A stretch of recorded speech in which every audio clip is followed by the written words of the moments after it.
The Pear Tree and the Seasons of Life. There was once a man who had 4 young sons.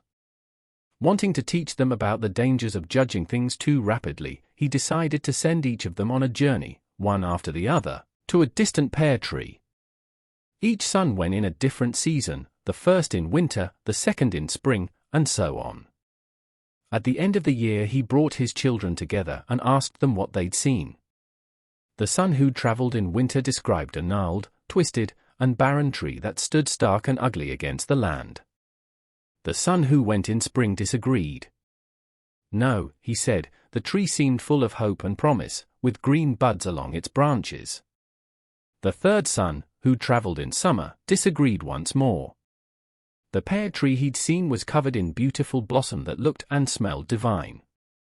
Finally, the last son, who'd made the journey in fall, disagreed again, describing a tree laden with sweet and delicious pears that tasted better than any he'd eaten before.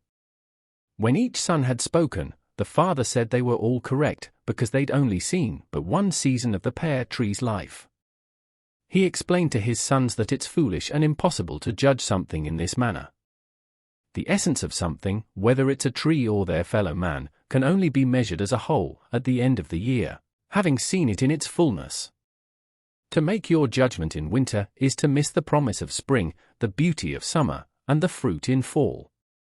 Moral of the story: refuse to judge yourself, life, or other people based upon a single mistake or challenging time.